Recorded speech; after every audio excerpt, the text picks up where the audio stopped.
Welcome back. I'm Dez. This is Tim. And Tim, what are we? We are the Going to Overtime podcast, where we talk all things Siege and life.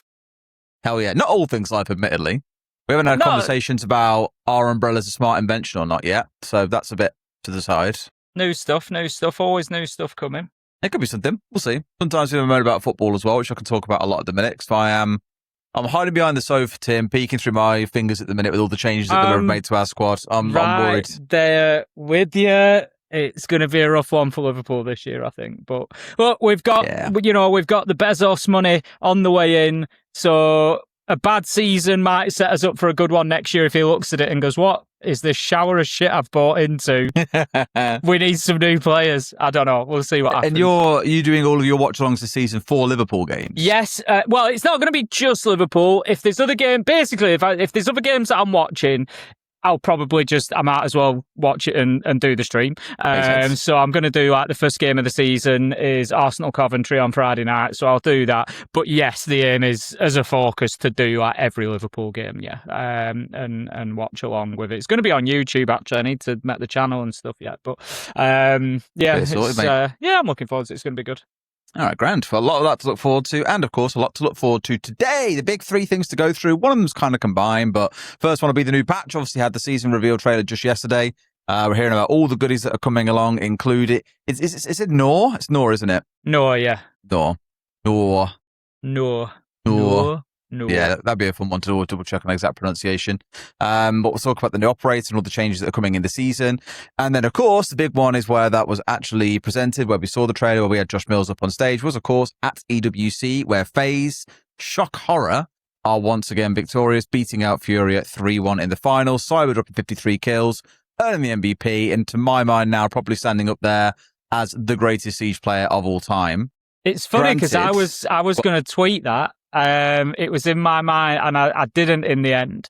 But yeah, it's funny that you've just come out and said that because we haven't discussed that beforehand, but I was thinking the same. I think, sorry, Nick, it's, sorry, Fabian. I think, we're at that point where we've really got to say, I think Cyber's the best to ever do it. Yeah, I mean, also the other conversation around that is it, Cyber's the flashy one. He's obviously dropped the most kills. He consistently is just the X factor for that team. But then I saw the stat that I want to say Vitalio posted earlier was like this year in 2026, Handy is plus 200 on so KD good. Across the year. Like he's just, even amongst the rest of the greats on that team, he is just by far and away above everybody else right now. But because he isn't playing the flashiest role, isn't always in that conversation. Now, KD does not define or break a player, but no, it's hard for us to sit here and say, Cyber probably is the best player when there are also players like Handy alongside him that are equally terrifying, right? I think the only reason that I'd lean towards Cyber is you've got to look beyond the FaZe roster for Cyber as well. You can go all the way back to him being on MIBR and he was still absolutely ludicrous. He was still, when he was playing alongside Bullet, him and Bullet would just dominate lobbies for fun. So yeah, I think Cyber definitely can do it on a rainy night, a rainy Tuesday in Stoke. We've seen that over the years, and he can do it in the big boy rosters like FaZe as well. So absolutely. Well, we'll talk about him and FaZe's. I want to call it a legacy because they're not breaking up or anything. Their story is still continuing to be told, and it's kind of like it's like a No Man's Sky thing where No Man's Sky have redeemed themselves to a ridiculous level now over the last decade or so. They're still releasing free updates. People are like, no, please, let us give you money. You're releasing so much content. But FaZe is like, no, please, stop winning. You've already won everything there is to win and then some. Yet they still keep on going. But that'll be a good conversation for a bit later on. Let's dive into the new season, I think, first and foremost, Tim. Operation Splitfire. Indeed, Splitfire. I always think of... when I was in World War II, they called me Spitfire. That kind of, it just jumps in my head every time I think about the operation name. But Noor is obviously the one. I'll make sure we've got a picture in the podcast so you can see what it looks like as well. Got a very, very cool operator icon, I think, as well. Really dig it. For those who don't know, he is a 2-2. His primary weapons are the Commando 9 and the Alder. He has a Bailiff as a secondary, has a deployable shield and barbed wire, and his Gadget, I think, is the one that is stirring arguably the most drama at the moment. Many kind of saying he does everything. He can do wall denial. He can fight off against shields with having barbed wire. Me and you spoke a lot about barbed wire, Tim, and how it really supports this more aggressive roam heavy meta at the minute. it does feel like there is a lot packed into one operator here, and the main use case for him isn't going to be to stop shields. It's that he does everything. I know exactly what you're going to say. I know what you're going to say. Sign. Don't make me tap the sign. Tap the sign, Tim. I'm going to tap the sign. Go on. I know you're not saying this, but can we please? I've already seen it on the timeline. We see it every single time there's a new operator. Oh my God, he can do everything. He's not going to be used for this. That's his purpose. He's going to be this. He's going to be that. Let's play the new operator and then let's decide. You might all be right. I am not saying anybody's wrong, but I'm going to tap the sign and I'm going to say, let's play the new operator before we write. Stuff like that I've been seeing that, well, he's never going to be used for that. He's never going to be used to dealing with shields. I just think straight away, okay, well, that's your choice, isn't it? If you bring him along and choose to use him for other things and then can't deal with the shields, don't complain that the shields are oppressive because, he's there as an option. But yeah, very much tapping the sign of let's at least play him first. I'm quite excited about this operator. Yeah. I think the problem is if he is as strong as many are fearing against shields and you want to play shields, you're just going to ban him.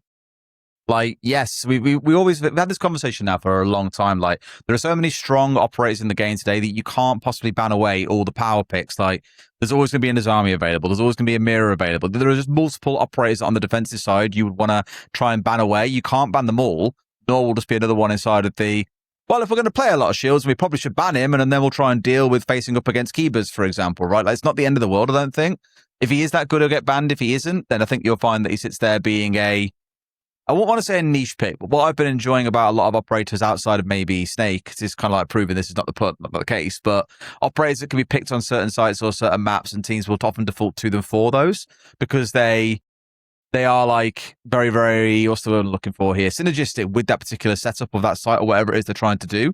And I like it when an operator isn't a must pick on every single site in the game because it gets a little bit samey. We're used to that in the history of the game. Yeah, Maestro's a great example of what you're saying there. He's brought on very specific sites because he's just really good in that particular setup, in that area, but he's not going to be picked every time. But yeah, looking at Noor, well, I can agree on the face of it. If we look at his kit, he's got a lot of good options. He's got the Alder, he's got the Bailiff secondary so he can do rotations. Like you said, shield and barbed wire, he's 2-2. There's a lot packed in there. Whether that'll be problematic or not, I guess time will tell. It's the age-old question of, okay, so if we say that Noor is just completely overpowered and he's going to be a must-pick, who goes out of the defensive lineup for him? That's the big question. So if we say, right, he's just going to be used for wall denial, okay, so you don't bring your bandit anymore, but then how do you deal with the shields? So, okay, you ban the shields. So, right, now you're playing against Ace and Thermite every time, or they're going to have multiple breaching options. How are you going to? So, look, there's lots of questions that will get answered more as he gets played. But I can agree on the face of it in terms of his kit.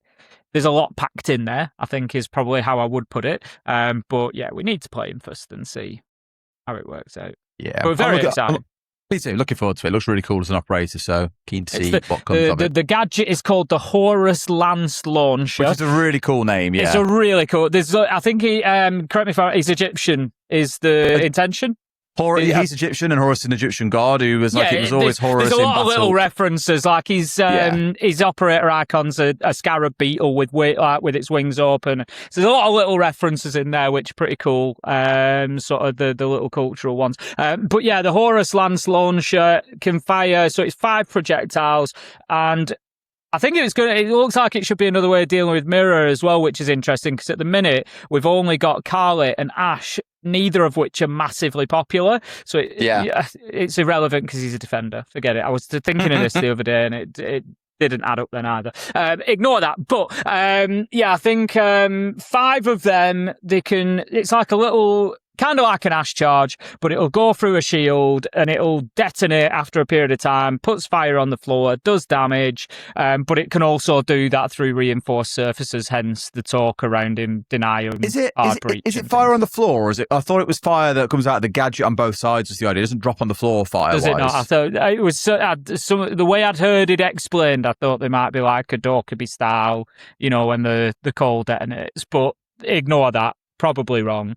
Until we get hands on, is it tomorrow? You get like there's like a 2 to 3 second like I think it's 2 seconds you get until the fire begins. It's like a firework on either side of the What I want to know is, can you really troll someone, for example, with a shield, like having it shot into you, you as a shield player tank a bit of damage and just run forward with the flamethrower? It'd be hilarious. That's the real question. That's what I'm just reading through as well. Obviously hatch denial is quite a big one. Where you've got hatches, particularly where you can't impact trick because maybe it's in a solid surface. It does give an option then for denying hatch breaching, which is quite interesting. Using the launch, this is read from the bio as well, using the launcher directly against shield surfaces or even other devices like castles, armor panels, and as armies, keyboard barricades. Now, obviously, they're both defensive gadgets as well. But again, is it, But you can have some fun with them. If it doesn't destroy the keeper barricade, does it, that's it, I don't think it destroys it. Or it doesn't destroy it. Clearing Hibana pellets off a castle, for example. Yeah. You can electrify castle barricades now. That's obviously a new one we don't see very often. But another option to clear stuff off there, or something like a fuse maybe. Or as you'd probably expect, it also does get destroyed by electrification because that's obviously a neutral element in the game now. So you can't do it through electrifiables, otherwise it would just be pure cancer. You wouldn't be able to do anything. I think there's going to be lots of little niche, scenarios that we see once people start getting hands on with it.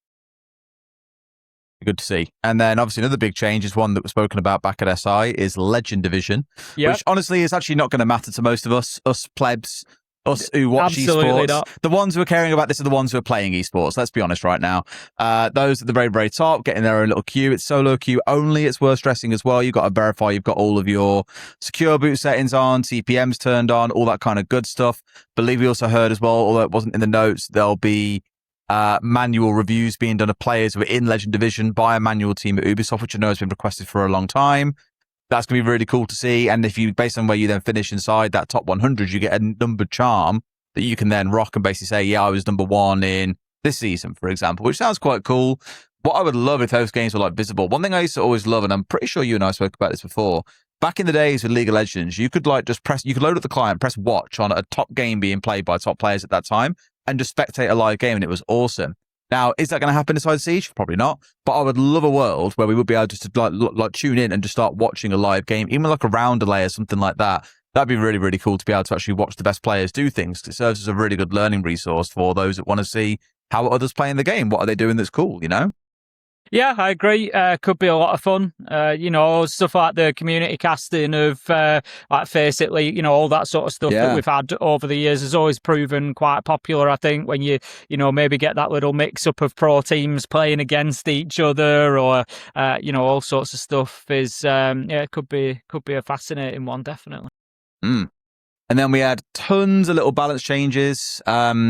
What I actually really enjoyed, and I'm sure you clocked it a couple of times at EWC, Furia being one of the teams to really adopt the IQ plus Dockerby pairing, where when you call someone, when they're turning their phone off, it obviously highlights for the IQ and she gets some free shots in. Now, as I understand it with the change, is that they're always visible, whether they're answering the phone or not, which now makes that even more terrifying. I was thinking earlier about, imagine a Dockerby call comes in, a Deimos track comes on through, an IQ's underneath you trying to blast you out as well, a Lion scan's going off, Grimbees are all around your feet. There are lineups that can properly fuck you up now. I love it. Yeah, there really is. I think it seems to work both ways as well, though. So Dockerby's tablet is always active during payload upload as well. So the whole time that you're spending making that call, you'll be visible to Solis. So that's worth pointing out. The other big change, of course, being that. And again, this is going to require a little bit of testing, so don't take what I'm saying as gospel. But the way I'm reading this, the Jegio payload requires constant connection with the target to complete the upload. Interrupting the signal cancels the upload. So that sounds to me like if you kind of, the call's coming through, you can use mute jammers or similar. We'll see exactly what that interaction is going to be. But I think it sounds to me like it's dialing back a little bit where they kind of remove those interactions and said, no, it doesn't count anymore. If you're in a mute jammer at the beginning, that's it. But so I think there's maybe a little bit of tweaking gone on there where it's going to be slightly different. So we'll check that out when it comes. No impact EMPs. I don't it's a fair change. It doesn't take away from Dockerby's power necessarily too much, I don't think. Well, you say that, Tim, but there's also some massive nerfs that have come to her weapons, right? The SMG12 has been deleted. If those people didn't see the numbers on this one, the damage is going. And let me just, I need to get some glasses on to really read this properly here because I can't quite believe my eyes. Damage is reduced to 16 from 28. Nearly half. It is losing nearly half of its damage. Yeah. Now, there's a world where you're looking at that and saying, okay, but it's still got a high rate of fire. It's still got a crazy recoil. It's a headshot machine. Yeah, but so many other guns in the game. And it just more means now you can't turn around and get someone down with that gun anymore. Like, it's just not going to be a thing. It has been properly gutted. It was considered pretty much a primary before. It was like, there was no reason not to bring it. Thinking of like Warden as well, who had the SMG-12. It was like, I'll bring the shotgun to do all the rotations and everything because it doesn't matter because I've got the SMG-12. But it was almost as good as a primary, if not as good as some of the primaries. So yeah, no surprise to see that. I think we knew, we probably had a good idea it was on its way, given some of the conversation around it. But so SMG-12 takes a big hit. You're absolutely right. To make that as even worse, so too is the Mark 14. I saw a clip of this earlier. The recoil on DMRs now is crazy. But it's a good thing, I think, because we know that DMRs have been the go-to thing. It's a big reason of why Rooney was so popular for so long, especially in things like Cafe Top Floor. The DMRs are just too strong. And now, it doesn't even look like predictable recoil because, you're shooting, it'll just bounce around everywhere in random directions in a cone, like a 180 cone on top of where you've actually shot from. So it's not going to be like, you can just mash the buttons all the time now and hope to God that you kill someone. You're going to have to be really controlled with your shots to actually get something done with it. Well, it's nearly double. If we want to sort of look at it mathematically, because it's an easy way to understand, recoil gets bigger. It's gone from a numerical identifier of 1.8 previously was the first shot multiplier. That's now at 3.5. So it's pretty much doubled the recoil on that first shot, and that's the one that's going to hurt you when you're just trying to go. And a little bit of a damage decrease as well, 60 down to 56. So not a huge amount of damage decrease, but still, I think we're going to see a little bit of movement on DMRs, I think it's fair to say. 100%. And not a bad thing either. It'd be good to see what people then change over to. Though I know historically there have been points where we've seen ACOGs taken away from defense and good weapons they've got have been nerfed an awful lot. And there's always that point of, there's a stage where defenders just can't fight against attackers with these guns anymore because what have you got to contend with? Something that's got a ridiculous scope on it and has got really good damage. You just can't. So I'm mindful of that a little bit. And obviously we'll see how that plays into the next stage. But I'm keeping half an eye on that. The one change that I fucking love, by the way, and think is mental. Dan right now is having an absolute field day thinking about this, is the changes coming through to Carly. Now, the big change there that I remember seeing, it was the multiplier is no longer just 12x zoom. It can be 3.5, and I think it can also have 8. There's a quick read here. It defaults down to 3.5, which is down from 5, and long is set to 8, down from 12. So, we're going to see an awful lot of people running around with a sniper just one-shotting people, Tim. It's going to be fucking horrible. Yeah, it's got a little bit quicker as well. I think there is a bit more recoil on it, but it's just a little bit quicker in getting the next shot underway. I think we will see a definite increase in the Kali player, especially with how much clash we see. It starts becoming a very viable, alternative then if you need a counter to clash being brought along. So yeah, I think we will see a bit of an improvement. We've seen the Lance activation not cancelling with ADS either. So again, just make it. They've just basically made Kali a little bit easier to use, I think, and that should. Yeah. That should increase her pick rate. Like I say, Dan, I've tweeted about it before, Dan just loves Carly, and I think he'll have a lot more fun with these changes, but I also suspect a few other teams will also look to pick her up. Because a Gadget is, very good. People look at it and think, it's good for getting rid of Electric. No, we've seen teams use it for so much more than that. Obviously, one, it can help with mirror windows. You can use this to get rid of mute jammers on doorways. The little explosive area that it's got can help you clear an awful lot out when you might otherwise have to bring along nades, for example. So I do think we'll see it get picked quite a bit. Yeah, I think you could be right. We've had a change to Capcan as well. It's been an interesting one. There's been I don't understand this change. No, there's been a little bit of talk around it. And the way that I was going to frame it here So what they've done, the change is that they've increased his damage from the EDD. I believe it's the EDD. It doesn't actually say very clearly in the patch notes. It just says Capcan is more powerful with his damage increased 62 up from 60. Yeah. But I assume that's not relating to his weapon. So you kind of look at that, and on the face of it, you think, what difference does 2 HP make? I think it's maybe one of those. I'm not gonna like back it as being like really like a big difference maker, because it may well genuinely not be. We have seen quite a lot of these micro changes. I'll come on to another couple in a second. Recently, where there's been very, very small tweaks, and it leaves you wondering like, how much of a difference is that really going to make? But I'm sure it's all done based on data. Now, without going through it, it's probably kind of difficult to do this, but you kind of need everybody in a spreadsheet, really, and all the HPs and all the everything else. And I just wonder whether that 2 HP, that 62, like takes it over a little bit of a threshold of like, right now, actually, if you get hit by 2 traps, that's going to down 70% rather than 30%. Or I don't, is that 4 HP, 6 HP across, because let's be honest, most cap cans are generally used as a 2 or a 3. So is there a little bit there where when you take the maths further and you look at that aspect of it versus people's HP, are we going to, does it become more impactful then? I'm not really sure. But you've got like Lion, his scan has been reduced. The scan warning has been reduced to 1.4 seconds from 1.5.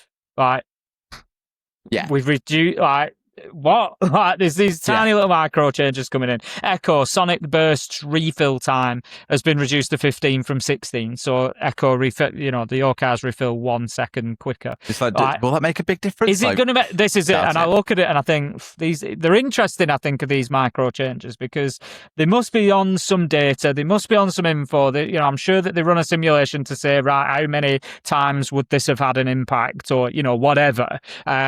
We've seen some very big moments in esports where 1 second quicker on an Echo refill would have changed the course of Siege history in some cases. But yeah, there's a lot of interesting little micro changes as well. So we'll kind of wait and see what happens with Capcan, I think, and see whether it's maybe more impactful than it appears. But on the face of it, I doubt it. And on the face of it, it does look a bit like, okay. One that I do find interesting is the other one is the secondary machine pistol that Carly gets and Clash gets, which is the SPS MG9, has gone to 35 HP per bullet from 33. Now, if you just multiply those numbers by 3, you'll know that one is 105 and one is 99.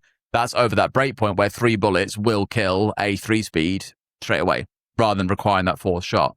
So again, at a time when Carly's already had other nerfs coming into, other buffs coming into this patch, I'm a little bit like, could she be a bit of a terror? I think so. I think we're going to see more. I will say that. I think we're going to see more Carly. Do I think she's going to become a must pick and she's there? Yeah, probably not.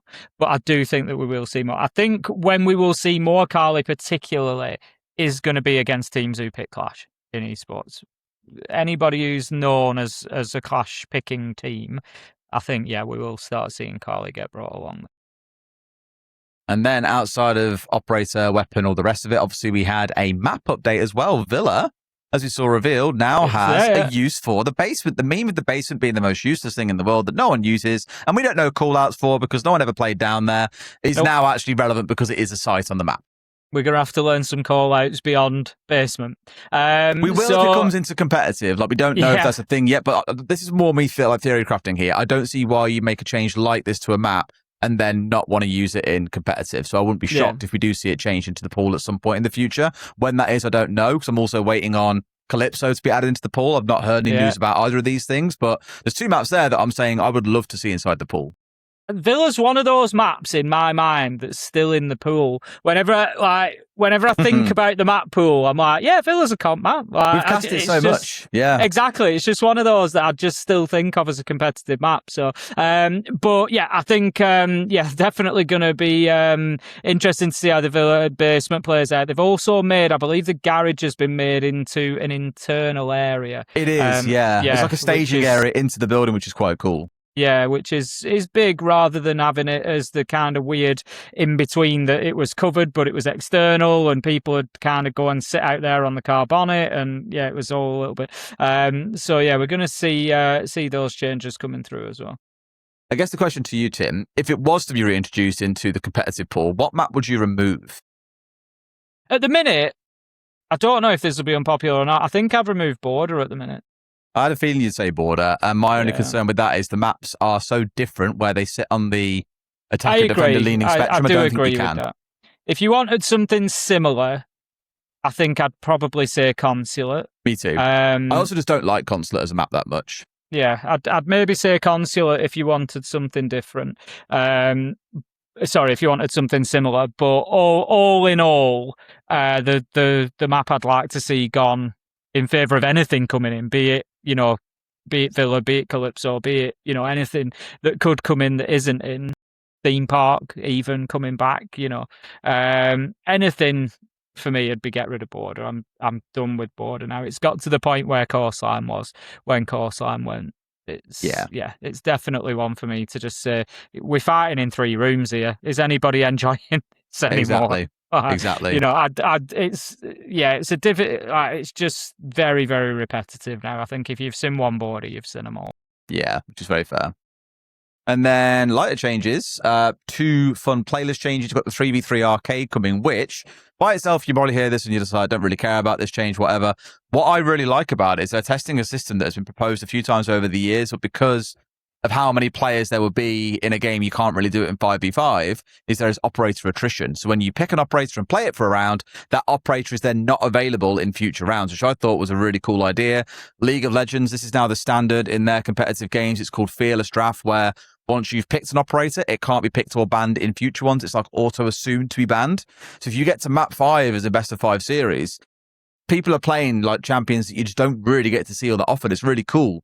Now, obviously, while that wouldn't quite work in Siege fully for the reasons I explained a second ago, I do like that the idea of operator attrition at least is being tried. I love the direction that Siege has gone lately with being willing to try new things without sticking it straight in ranked, and without whether it be the all the different stuff that we've seen. We saw the difference in what was it, the picking your operator speed and armor. We saw that. We've seen, like you say, bringing this in to have a little look at operator attrition, whether maybe it's just an idea of, it might work in 3v3, we'll chuck it in there and you can have a go, or whether it is like, let's actually have a look at this and see, maybe how it plays out. I don't know. But I'm very much down with the idea of them giving stuff a go in different ways. I think it's good. Yeah. And then we've got the drone racing event, aka Mario Kart, because there's speed boosts, there's power-ups, there's all kinds of stuff. I'm like, all right, I'll give it a spin, see how that goes. Yeah, I mean, there's a lot of drone heroes out there. We see all the drone parkour experts. This is your moment. This is what you've been training for. That's it. Why not jump in, have a bit of fun with that? And then otherwise, there's a whole bunch of little changes that have come through for at least to literally focus on beginners and like for the friendly fire that they inflict onto each other, which is fine. There was one change I saw someone mention on Twitter earlier. I'm just trying to find it inside of the settings to make sure I definitely know what it is I'm talking about here, but I cannot for the life of me find it. It was about the minimap. There it is. Yeah, in Quick Match now, the minimap is enabled by default. You can disable it, of course, if you want to. People see this and think, oh, why do you need the minimap for? Just learn the game. Great, but to get new players in and playing, you got to make it a more friendly starter experience, and this is a really good way of doing that. So I'm a big fan of anything we can do to make the game easier for new players. Yeah, I'd agree with that. I think the difficulty ramp, it's something we've spoken about so many times. It is a little bit of a barrier to entry. So I'd agree. Any resources that can be put into making that easier for people to just pick up the game and enjoy it, I think is great. Don't be gatekeepery about it. We don't need to lock the game down and make it as hard as just because it was hard for us to learn. Make it as easy as you can and get people involved. Exactly that. And I guess that's the patch sort of covered off, but is there anything that you wanted to see in this patch that you haven't seen, Tim? Border out. Except Border being out of the Border map out. No, I think it's fine. Has there been any discussion of the changes to the ranked map pool? Because obviously we're seeing I don't think I've seen anything Don't think talking about any changes. I know we've seen like more frequent kind of maps coming and going inside of the rank map pool. I can't remember what they said the cadence exactly for that was going to be. But no, I think a new operator is always nice. I think we've not long had a new map with Casino as well. So yeah, I think it's a pretty good one. I'm looking forward to getting my hands on it. Yeah, I would have liked a snake nerf of some kind, truthfully, like just to pull that away a bit. But I'll wait. Yeah, I think it probably will come. I will say I also don't think at the minute that he's like crazy broken either. I think he's good, and I think like a lot of pro teams use him well, but I don't think it's like as bad as say Dorkaby was, or I just don't think it's as urgent. I think he is powerful. I think he would, or the rest of everybody else would benefit from maybe a couple fewer scans is one of my things for him, rather than 5, take it down to maybe 3. I basically give a reason to think about, should I do this now or should I save it? I think that same with Dockerby, right? Yeah, at the minute it's just like, scan. There's never really a question of whether to scan or not. So I think never just a little bit of attention to his gadget like that would be okay. But do I think it's terrible that he continues on as is for now? I don't think it is that bad, to be honest.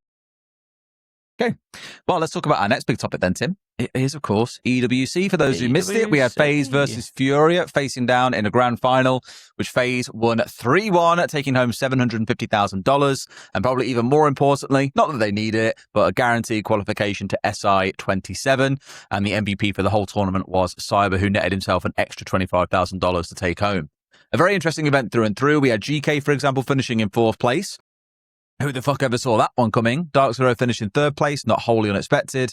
And then a whole spattering of teams up and down the standings otherwise. But Tim, how about we take it back to the start? Because you, of course, got to work week 1 of EWC. How was the event? How did you find it? What did you think of the games that you saw in week 1? Give us your thoughts. I thought the Siege was very enjoyable because it wasn't very predictable. Quite often when we go to tournaments, as you know, we can turn up and we can probably usually get about 80% of the way towards, picking the winners and knowing what's going to happen and who's going to qualify. And there was a few surprises right off the bat. So in terms of the Siege, I thought it was fun. There was some good quality Siege on show from teams that maybe don't always deliver, which I'm sure we will come on to. In terms of the event out in Paris, it was pretty cool. It was really well set up. I think the biggest difference for me was probably having so many other games there, because that's not like usual for us. Like we turn up and we are the whole show. It's Siege. That's it. Turning up and doing our little kind of early group stage games of Siege, and then Call of Duty's kicking off and the Gentlemates fans are going absolutely mental, and it's like I can't hear myself, but not because of Siege fans this time, because of COD fans or Tekken fans or and all the kind of different people knocking about and what have you. Was quite interesting, because I'm not usually exposed to too many other esports, as you know. It's like I've watched League with you a little bit, but I don't understand too much of it. I watch an awful lot of Siege, but then beyond that, I don't always really watch too many other esports. So being exposed to a bit of like Tekken 8 and a bit of this and that has been it's been interesting. It's been interesting to see. But Siege wise, look, even from day one, the group stages were something else, really. I think it would be remiss of us. We both know we're going to speak about Shopify Rebellion. We speak about them regularly on the stream. They've been the subject of our content a number of times, and they will be again today. Unfortunately for them. I mean, we could start there because this, of course, was down towards the early starting phase of the tournament. For those who missed it, they started out in the play-in phase 1. Beat their way past Alula Club. They managed to beat Tyloo 2-0, qualified cool. Off to a running start, exactly what we expected, truthfully, coming out of that group. Getting to play in phase 2, and then they lose 2-1 to CAG and get knocked out. No real big shame, I'd say, in losing to CAG. Good team regardless, but everyone expected Shopify would make it out, and they didn't. And whether you look at where they finish and what they walk away with, they finish in the same bracket as Alula Club, a team that no one has seen on an international stage before. No one else can look at that and say that is not a disappointing outcome for Shopify Rebellion. 100%. I said at the beginning on day one of playing phase one, we were talking about the different teams, and I used the word catastrophic. I said, looking at these teams and who is in here, I said, I feel like the second place is up for grabs. Maybe CAG, MIBR Loss, Fnatic could all be fighting over that other spot. But I feel like if Shopify Rebellion don't make it out of these groups, it's catastrophic. And look, I'm sure that they would argue that point with me. I'm sure, they would say it's CAG. They're a top team. They can beat it, and they can. They absolutely can. I agree. But I think, with Shopify Rebellion and with the names that they've got on there, people like Spoit who are going to draw a lot of eyes and a lot of attention into that team, their aspirations have to be higher than not making it through to the group stage at EWC. I think if, in the cold light of day, if we're being honest about it, that's the reality. And so, not with the kind of quality they've got on that team. Exactly. No way. I just think there's no way that their aspirations can be that was acceptable by any means. And so that's what I mean by, it was catastrophic for them to go out at that point. Does that mean there's going to be any changes in the team, anything like that? I don't know. I guess time will tell. I don't think that it necessarily needs to, but they need to start seriously thinking, and I'm sure they are, about what's going on. Because it was, let's not forget, playing phase one teams were all your fourth place finishers, give or take. So it was fourth Fnatic, finished in fourth EML, Shopify, fourth in NAL, and then you had MIBL Loss, fourth in SAL, and then there was kind of the bottom end of it's not as simple as fourth place, because it's like, for example, there was only one APAC North team at the event. It was kind of that their spot was always destined to be in playing phase one. I just think terrible result from them. Yes, CAG were okay at the tournament. I know a lot of people were getting excited about CAG. To be fair, so a lot of people were getting excited about CAG, but I'm going to be a little bit of a naysayer. I hope that we do see it means that they, start getting back to that top level of form that we've seen from them over the years. But if you look at the games that they won, they beat King Zero, one of the CNL teams, brand new to International Siege, brand new to Siege. They beat MIBR Loss, decent team, okay, a little bit up and down at times, as we know from SAL, a bit all or nothing. And then they beat Shopify Rebellion. After that, it was all gamers, another CNL team, and a loss to Dark Zero, and then a loss to Team Liquid. So, this is not a CAG team that have come out and beaten everybody. They've had decent performances, but I really think Shopify Rebellion should have been beating them. I do agree, yeah. CAG, I will say that games against Dark Zero and against Liquid were both really, really good series, really close. Both down to map 3, both down to all 12 rounds of regulation. It was, a good showing from them. And I'm hoping when we see Osaka roll around that they deliver to a high level as well. But on Shopify for a second, do you think there's kind of two ways you can take this? Obviously, we saw them in the grand final of Salt Lake City back in May. Do you think them being there has brought them a little bit of grace for a drop in performance? Or do you think actually it's the opposite and it's only going to increase scrutiny on them? Because they should be punching up like Dark Zero were doing. I think it's the opposite, to be honest with you. I think having got to that final, because the amount of times I've heard finalists at Salt Lake now is, it's starting to mount up, let me tell you, the number of times that I'm hearing that. And I think it's a pressure thing. I'm not saying the performances are a pressure thing, but I think it's an add pressure rather than remove pressure, because it's well, look, you were in the final of a major. This run of form now is no longer acceptable. If you've got there from being maybe a 12th place finish, you kind of look and think, the expectations are lower. But I think the expectations for Shopify Rebellion right now, from me and from others, are right up there, and they are falling short. Well, let's talk about some teams that maybe pleasantly surprised us. And I'll go first on this one because as a team, you already nicked it from me, Fnatic. Losing and being knocked out after a loss to FaZe and then a loss to Furia and taking Furia to 3 maps, I think that is most definitely fair to say, given they were one game away from making the main stage, the most pleasant surprise of the whole event. Honestly, I cast that Furia Fnatic game, and I'll tell you something. They could have won that one. They could have won I agree. They could have won it.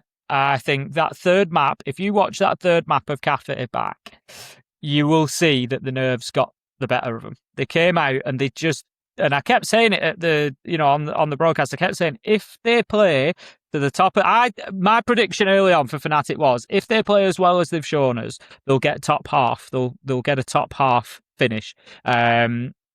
Which we had how many teams total? We had like 24 teams. So getting top 12 is your top half. And they did. They got there. It was a top 12 finish. They were very, very good through the tournament. And I feel like that third map, I'd be interested to speak to maybe the players or to Tristan and ask this question. I haven't done at this point. But when the opportunity presents, I don't know whether they would agree or not. If any of them are listening, do let me know. But outside looking in, I feel like it was just a nerves thing. And I feel like the wheels just came off a bit in that third map. And I was heartbroken for him because I thought, honestly, there's a quarter final on for you here. Furia were not that good that day, let me tell you. Furia have been very up and down at this tournament. I'm not going to say they've looked their way through to the final. They've got better as the tournament's gone on, but they were there for the taking that day. I agree. And probably what was the biggest surprise for me was how well Wizard played this tournament. Like, he's been brilliant. Very, I tweeted about it. You look back at the start of stage 1, he was consistently below the team average EPS. We got towards the back end of the stage, and he was amongst the pack. He was very much at the average. And then coming to EWC, he was above the average in every single game. And if not for Bay having 5 brilliant maps that he's had at the event on the side of Wildcard, Wizard would be the top-rated player at EWC out of any team that had been knocked out or made it to the final. It doesn't matter. He would have been the top-rated player. He did have a standout tournament, and I really hope he takes that confidence and rolls it into stage 2. Yeah, that's what I hope now for Fnatic is the roller coaster ride is over. That's now the benchmark. That's now the performance level that we can expect from them, and we continue to see it because, I've said on this podcast a couple of times, I've said it on EML a couple of times. I just can't. I can't trust Fnatic at the minute. I've backed them too much over the years, over the last 18 months, 2 years, where they've continued to disappoint and not deliver what I think they've been capable of. So I'm struggling to trust them still. I've got trust issues with Fnatic, but I'm getting to that point where I feel like I'm back on board, I'm back in the room, and I'm excited about them as a team. And they like I said, very, very much for me, I won't say the team of the tournament because I think there were other teams that were ultimately better than them. But I think the biggest surprise, I think the best turnaround at the tournament. Really, really good. They'd have to fight GK for it, to be fair. But I was about to say, GK would be the other team I'd of course touch on, because when I looked at it and whilst we saw that GK were the final surviving EU team, I was like, this is just a little bit mental. Like, what the hell's going on? But they lost out to eventual winners in FaZe, of course. It was 2-1 in that semi-final. The last map, I think, is kind of forgettable. I saw it was going to Fortress, and I thought, FaZe are too frigging good on this map, man. Like, you aren't beating them there. And sure enough, it was 7-1. I think they just ran out of ideas a little bit there, GK. But for a team that, at the very, very start of things, looked like a bit of a meme team, players from 4 different regions coming together, really bad performances from multiple players on times. There was questions about, is the team all there? Are they aligned? Are they cohesive? What's the culture like right now? They've really started to pull it together, and they're looking really damn good. I covered the game against Furia, the one that qualified them through the upper bracket into the quarterfinals, and they were electric in that game. Everything clicked at the same time, and Furia were nowhere near, to be honest. It wasn't the best Furia. I don't want to downplay the GK performance because they were excellent. Yeah. You can only beat what's in front of you, and they were excellent. But Furia, as I said, they had an up and down tournament, and it was a down day. It wasn't maybe the Dark Zero or the wildcard performance that we saw from Furia. But all in all, GK were very, very good, and I really enjoyed watching GK. That's been the thing for them 2 EML teams. It's not just been about the performances and the results. I always judge it on how enjoyable is it, how entertaining is it to watch as well. They're the teams that get the backing, the big fan groups, and GK and Fnatic both very entertaining to watch. Absolutely. Also want to give a nod to Secret. I kind of thought we were going around all the EU teams here. We may as well carry on with that trend. Everyone looked at it and was just like, I can't believe Secret are going to be here. They've trolled stage 1. They've looked fucking awful. Like, why on earth are they getting the re-invite? Obviously, because they won it last year. But fair to say, Tim, they shut the haters up. The boys played really, really well. And if they managed to beat GK in that first quarterfinal, they'd be the ones that were speaking about losing to FaZe and, like, wow, like, this is bottom, like, rated Team Secret who's come in, lost against the guys who've won the whole thing and the reigning world champions. That's amazing. GK have kind of got that Valor right now, but I can't take away from Secret. It must have been, dare I say, so satisfying to knock Doom out as well and the rest of Falcons when they beat them in the lower bracket semis back in the previous stage. Yeah, it was a hell of a game, wasn't it? Amazing. Especially 2-0. But Mowgli, top 5 rated. He was number 5 overall. For the entire tournament, he was rated above anybody from FaZe, for example. He was higher rated, and yeah, another. I feel like it's more likely to be a right place, right time performance from Secret. I'm not sure that we will see them carry that forward and then now go and do really well in EML.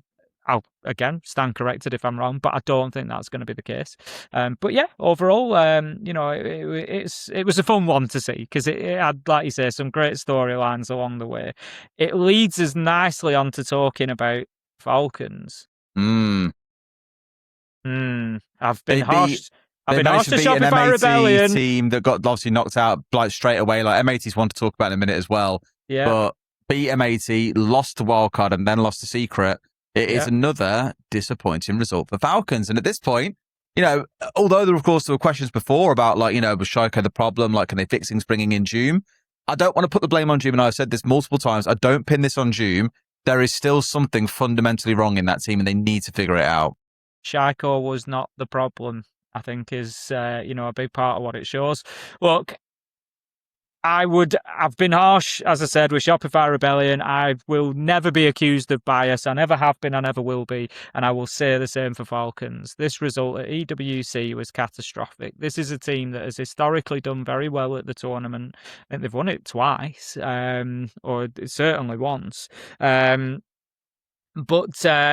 think, one win, which was a best of one, by the way, 2 losses in best of 3s to go straight out, essentially.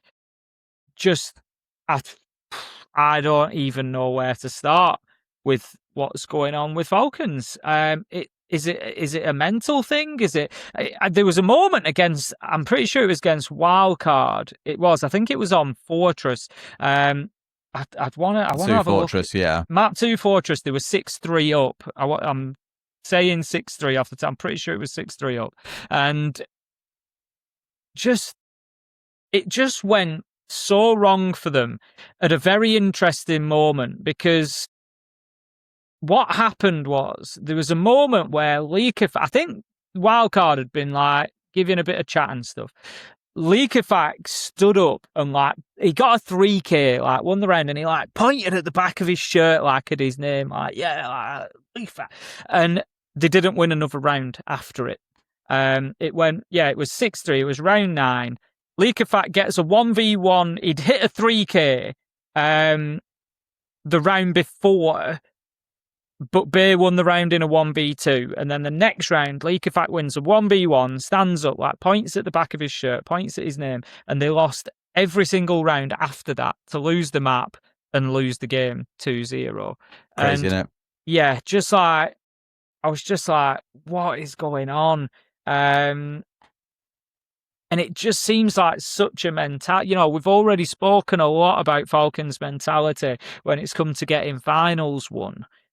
And I just don't know that we saw these big efforts, didn't we? Where it was talked about that they'd had a mental coach and everything else to sports psychologists try and get through this. And we saw this noticeable difference. I think it was at Munich. They were laughing. They were obviously still having fun. They didn't seem to shut down like they had done previously. It still didn't get them the win. But now at Salt Lake and at EWC, the problems seem to have got worse, not better. It's really weird, isn't it? They're coming sooner. You know what part of I'm speaking, someone asked me the question, what do you think they've got to do to fix this? I think there's really 2 things I look at, and this might be, controversial for some when I say this as well. One, the first one maybe less so. I think Brede probably has now had his run. And we've loved Brede for years. We've always said how amazing we think he is. He's consistently a top planter for the team. Out of any team that competes at an event, normally he's right up there. Very big objective focused. but he's at a point now where he is very consistently being the lowest rated player on the team. And we've had lots of conversations. 106th That's what I mean. rated at EWC. Yeah, like, and it's not fifth from bottom. It's not great when you then go and look back through the stage as well. It's a similar sort of conversation. The second player that maybe I think would be a bit more controversial to say here would be Solotov.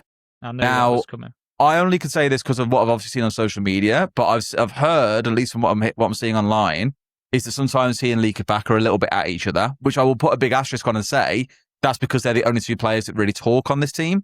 You and I have said this before, like, you look at the faces of the players when they're in game at big events, in finals or whatever.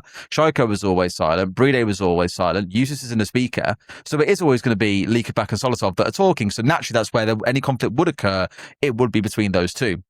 But Solotov plays this entry role for his team. And while you might look at the numbers on it, and I've got them here for the last 180 odd days. In fact, if I just do all of this year so far, maybe we'll be in a spot where I can look at maybe a more accurate number set. His entry isn't like staggeringly impressive. Like, I think he was plus 16, I saw a second ago. Looking across the whole year, he's plus 22. Okay, that's all right. Doom, since he's joined the team, plus 13. Not too far behind, playing second entry.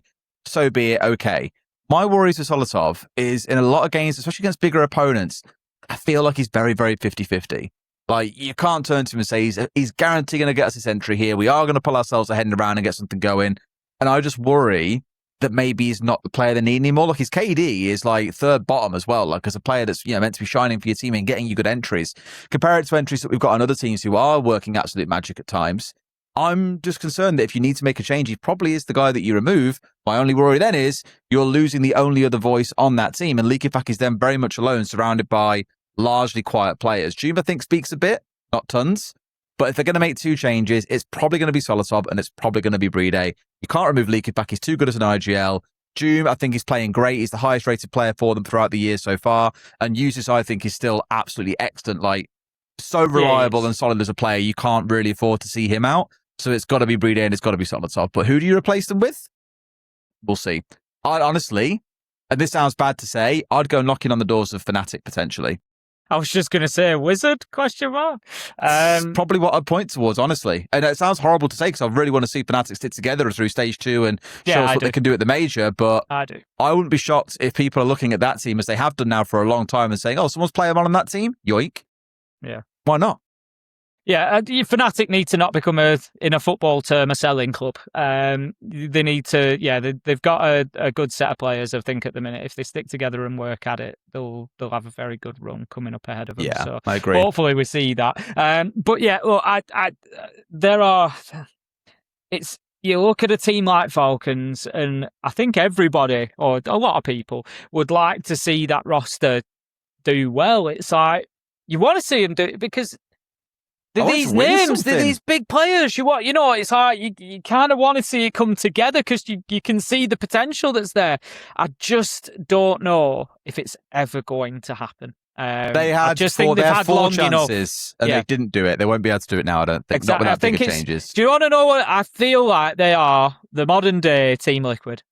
They are the new Team Liquid from the Nesk and Palu days, where always you so desperately wanted them to do it, and there was always this little change, and that was going to be the one, and that was going to be the fix, and it just never happened. And I'm sort of starting to feel that way for Falcons now. And look, Team Liquid I think you would describe them as mostly dominant over the years. They were so consistent regionally. They were at all the events. They were.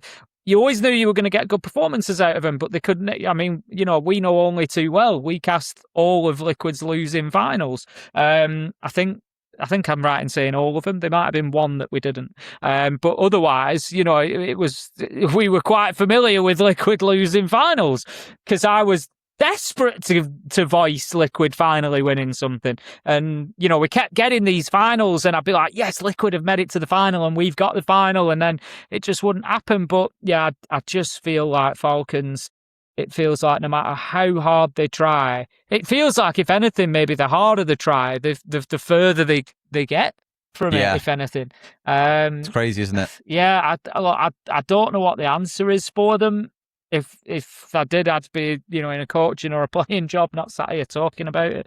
But Unless they make Tough. changes, I don't think much is going to move there. And it'll be a lot, I think, especially to break up Solotov and Users who have been together for so many years now. Back through M&M, for example, it's going to be weird and a big change for them. But I think they're going to have to make those changes. Like, it's sad, but I just think they do. Yeah, I think there was some big mistakes as well. I didn't see too much of Falcons because I didn't cast any of their games from memory. You know what it's like when you've got 2 streams running. It's always kind of difficult to catch up and watch like every single game of the other stream, if you will, that's gone on. So, but the bits that I did see, kind of in between games I was covering and stuff, the games that I did watch, just mistakes were there. A few big mistakes, uncharacteristic. I feel like I feel like I'm not even going to start naming it. I was going to start saying I remember this player. I think across the board there was obviously issues there. But look, let's look on the positive side. Let's have a little talk about FaZe Clan. It would be remiss of us not to. They have become the first Brazilian team to win the Esports World Cup. They are now the only team to have won a major 6 Invitational and the Esports World Cup. They have, at this point, I think it's fair to say, won everything there is to win, apart from maybe a Pro League final. But otherwise, just phenomenal again, really. Just untouchable throughout the tournament. To say they had a bit of a wobble in the playoffs regionally, very much a cut above at the tournament. That's just FaZe in a nutshell, isn't it? Like, as a team. Like, I've seen so many tweets this event of people just saying, they're just so good and fast at adapting to things mid-round. Like, they realize you change something, or if you get a pick on them, or whatever, or they get a pick, they will just switch. It's not like they run into a plan. If it falls apart, they're just like, oh shit, what do we do now? They're just so good at adapting in the middle of rounds to whatever's going on around them and being so sharp at what they do. Like, they're almost impossible to beat, I think. Yeah. And like, we had the conversation after SI about saying, is it now fair to say they're the best team of all time? And obviously, I think we were both saying at the time, yes. I think now we're 100% in a spot where you can't deny that. I don't care for all the G2 fans out there want to turn around and say, yeah, but they won back-to-back SIs and won the major in the middle. Don't care. Like, for the longest... They're beyond that. We're up to over 20 events now in a row where they've either won it, been knocked out by an eventual winner, or knocked out by the eventual grand finalist. Like, it is scary that has happened across like 23 events in a row now. Like, you can't legislate for form like that. That is an unbelievable streak to be in. Looking specifically at EWC, they have beaten, on the way to winning this thing, 3 of, and this is not to disparage GK, you were very good at the tournament, but I'm not including you in this stat. They have beaten 3 of the current, I would say, best rosters, best teams in World Siege on the way there. They've beaten Virtus Pro, they've beaten Team Liquid Alienware, and they've beaten Furia. They have beaten 3 unbelievable rosters. And then the other 2 wins that they got came against 2 of the surprise teams who played fantastically well, Fnatic and GK. They didn't have a single easy matchup, realistically. And let me hit you with another stat. In every single game they played, there was a map that was at least 7-2 or better to FaZe. 7-2 against Fnatic. Against Virtus Pro, they had a 7-2 on Border. Against Team Liquid Alienware, there was a 7-0 on Fortress and a 7-2 on Border. Against GK, they had a 7-1 on Fortress. And then against Furia, that was probably the only they had a 7-3 was the best, but up to the final they had won at least one map in every game by 7-2 or better. Like, it's just unbelievable. Just crazy. Like, again, I'm looking back at that tweet that I wrote before, and all the events that are listed down and the outcomes of each one, and just we keep on adding to it every time. Either won it, knocked out by the winner, or knocked out by a grand finalist. I'm just like, for fuck's sake, man! Like, it's terrifying. I don't know. In some way or another, I think the best way, it's almost, it reminds me of, and I don't like this stat in Siege really, but when we talk about operator presence, and for anybody who doesn't know, when we talk about operator presence, and I'll even bore you with why I'm not a big fan of the stat, but when we talk about operator presence, we're talking about like ban rates usually, ban and pick rates. And what we're saying is, when you look at a pick rate of an operator, if you're looking at their presence, you're talking about all the rounds that they were picked in, but when they were banned, you effectively give them 100% on all the rounds that they were banned for. So if they were banned for a half, you'd say that it's like they were picked 6 times. It's like they were picked every round. So in terms of the presence stat, because you're saying that they had an impact on all those rounds because the teams banned them away. I'm not a huge fan of that because I would argue they may not have even been played in those rounds. I much prefer the stat picked when available, not just pick rate. There's a slight difference there. Picked when available. So that then includes the bans. It's when that operator has been on the screen and the player's had a choice to click on it. How many times have they chosen to do so? I think is a better indication of power of an operator. But yeah, in that same sort of sense, you'd say there, FaZe have had a presence, an impact on every single grand final over the last 20 because, like you say, they've lost to a grand final participant as an absolute minimum every single time. They've been part of that journey for somebody. They've had to beat FaZe to go and win the event. It's absolute madness. And yeah, I don't think at the minute there is anybody out there in Siege that is capable of having a run now and doing what FaZe has done over the last couple of years. I'm not saying we'll never see it again. I think we possibly could.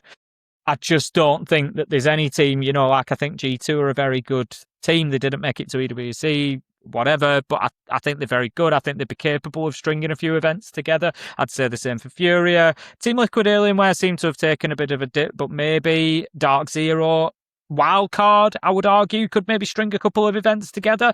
But I just don't think any of those rosters would be able right now to dominate in the same way that FaZe have. Maybe that's a hot take, I don't know. I just don't think that they could come through and win the stuff that FaZe has won over the period of time. I think it's because there's layers to it. Like, we're talking about how good they are as team and as players. The one thing that I think many don't always think about is their map pool depth. Yeah. There isn't really a map, because Border for a long time was their permaban. There isn't a map that you can take FaZe to where they won't have a good chance of winning. Whereas a lot of other teams, they just aren't comfortable on giving maps and they will permanently ban them away. Or if they're picked against them, they'll cringe a bit and just be like, oh, fuck, we've got to play that map. FaZe seems to just be happy to play anything. In a best of 5, your map pool is run to the absolute wire. If you get them in a grand final, it is very, very unlikely you're going to beat them unless you are shit hot on that day, and FaZe simply are not, right? Like, it's just so hard to do. So it's like you can unravel one or two things and figure out the way they play certain maps if you want to. It's the fact that there's just so many they're very comfortable on that I think you're always going to struggle with them, and that's going to be a tough one to do. I think at some point, Tim, someone is going to have to step in and like forcibly disband these guys, because there's no other way that we end this tear that they're on. It's just not going to stop. Like you say, I think FaZe have to be beaten earlier in a tournament. If you've got to get them in a best of 3. I think that's why they are so good. And it's something maybe I'll have a look at whilst we're talking. But they are so good at winning grand finals, particularly. Once they get there, they are absolutely lethal. And I think, like you say, map pool comes down to a lot of it. I'm just having a look through for second places, and let me tell you, there's not many. There's second place at Six Invitational 2024, of course, the W7M in Sao Paulo.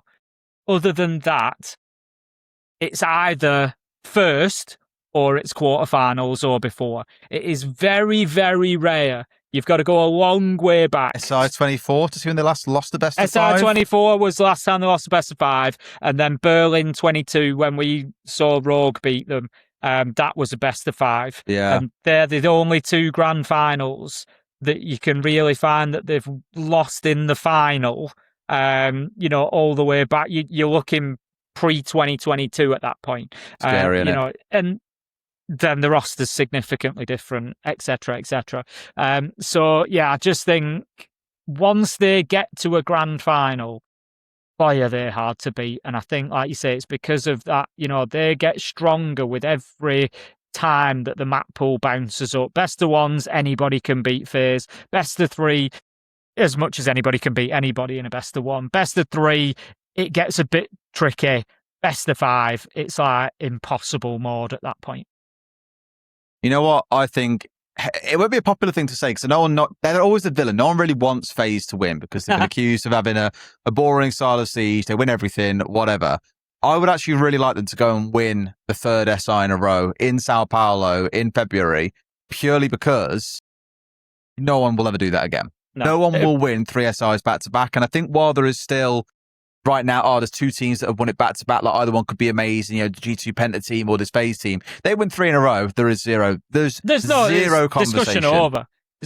I to be honest, I'll stick my neck out and I'll say I think the discussion's already over. I agree. I genuinely do. I wouldn't entertain much discussion on it at this point. But I think to really bury it, just go and win it on home soil. There's no two ways about it then, is it? And it'd put a few ghosts to rest for them, wouldn't it? Given what happened with W7M, it'd put a few ghosts to rest, I'm sure. But they are just, I can't think of anybody that has been quite so dominant, especially in, I still think that we're kind of I think the golden age of Siege, you could look at it 2 ways. If you wanted to look at it as in rose-tinted glasses, Penta G2 days, I was there as a fan. I'll argue as much as anybody that it was fantastic and I loved that period of time. Do I think we're currently in the golden age of Siege? I do, because I think we've got the best and the most depth of quality that we have ever seen in Siege, and I think that just keeps rolling forward. These teams, every year we say the same thing. It gets better and better. It gets more and more competitive. It makes it more and more difficult to win multiple tournaments. And again, FaZe have done it at what I would say is the cutting edge of Siege. And it's just, it's very difficult to argue against FaZe. And, you mentioned there about it being a bit boring and people have said, they've won EWC, right? They've got the SI place that, somebody was going to, as if they weren't going to be there. But it works both ways because that trickles down. So now that FaZe have qualified, they don't need to take one of the actual qualification spots from the standings. So one way or another, would I prefer it for somebody who was going to be in 22nd or 24th, a team secret, to come through, just win EWC and grab the spot? Of course I would. It's a fairy tale, isn't it? But, in an indirect way, that kind of happens here anyway, because FaZe take that spot and then their spot goes down to the next lowest. So, somebody who wouldn't have made it otherwise still gets through because of it. So, yeah. Like I say, someone's going to have to find an answer at some point. Otherwise, it's just going to be the FaZe era, and that will not change anytime soon. Yeah. Can someone do it? I mean, Furia, I would like to believe can. One thing I will stress about Furia, I know they lost 3-1, and many will look at that and say, Furia are nowhere near close. Let's not forget that this team was built 5 months ago. It's a completely fresh roster. Like, Herd's built it from scratch. For them to make it to a final like that inside 5 months, and at least on one map look competitive with FaZe, if not the last one a little bit as well, I'm impressed. I think you give them another 6 months, they probably will be challenging for a hammer lift in February, I think. I love watching them. They're a lot of fun. I'm certainly getting more on board. Internationally, they are still a problem, is the honest truth. They struggled at Salt Lake and, they had their reasons, and then they came into EWC. And in honesty, like I said, I'm not saying that they looked their way through. They got better as the tournament went on. The Wildcard and Dark Zero performances, in particular, were much better from them. But, overall, they could have been knocked out earlier on. They could have been knocked out by Fnatic.